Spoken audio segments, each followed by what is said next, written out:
Hello friends, welcome my channel Bangla শিল্প। তো আজ একটি নতুন ভিডিও নিয়ে চলে এসেছি। তো চলো সরস্বতী মূর্তি কীভাবে তৈরি করতে বা রং করতে হয় সেটা আজ আমি তোমাদের দেখাবো। তো বেশি কথা না বলে চলো শুরু করি প্রথমে ভিডিওটি। আমি মা সরস্বতীকে প্রথমে হোয়াইট কালার করে নিচ্ছি বা খড়িমাটি করে নিচ্ছি। খড়িমাটিতে আমি গুলে নিয়েছি, গুলে নিয়ে তার ভেতরে তেঁতুল পাউডার দিয়ে রংটিকে সেঁকে নিয়ে আমি মায়ের গায়ে রং করে দিচ্ছি। দেখো খড়িমাটিটি করা হয়ে গেছে এবং সেটি শুকিয়ে গেছে। এবার মায়ের যে সাদা রংটি, সেই সাদা রংটা আমি করে নিচ্ছি। তো এই তোমরা যদি সাদা রংটি করতে চাও তোমরা ফেব্রিক দিয়ে করতে পারো, যেমন আমি ফেব্রিক দিয়ে করছি। মায়ের দেখো ফেব্রিক দিয়ে আমি কালারটি করে নিচ্ছি। আবার তোমরা কেউ সাদা খড়ি মাটি রেখে দিতে পারো, সেটা কম সাদা হবে। আবার তোমরা সেটাকে সাদা খড়ি করতে পারো, তোমরা সবেদা কালারটিও করতে পারো। সবেদা করলে সাদা হবে, কিন্তু ফেব্রিকের মতো সাদা হবে না। আমার কাছে ফেব্রিকটাই বেস্ট, তো আমি সেজন্য ফেব্রিকটাই করে নিলাম।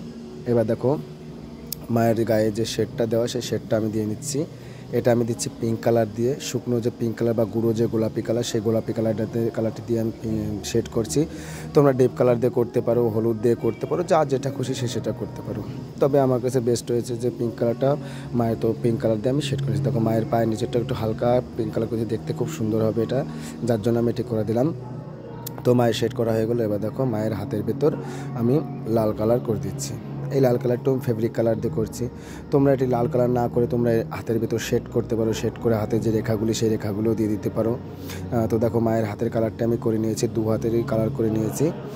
তো এবার দেখো মায়ের হাতের মাঝে একটি লাল গোল দেবো, গোল দিয়ে বর্ডার করে দেবো, দেখতে সুন্দর হবে। দেখো বর্ডারটি আমি করে নিয়েছি। এবার আমি কী করছি, মায়ের নখটি তৈরি করছি। দেখো লাল কালারের ভেতর আমি সাদা দিয়ে নখ করে নিচ্ছি।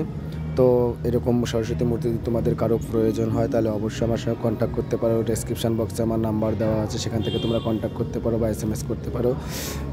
আর আজকে আমার চ্যানেলে যারা নতুন এসেছে তারা অবশ্যই চ্যানেলটি সাবস্ক্রাইব করে দেবে। সাবস্ক্রাইব করে দেওয়ার পর পাশে থাকা বেল আইকনটি প্রেস করে দেবে এবং ভিডিওটি শেয়ার এবং লাইক করে দেবে। তো বাই আজকের মতো।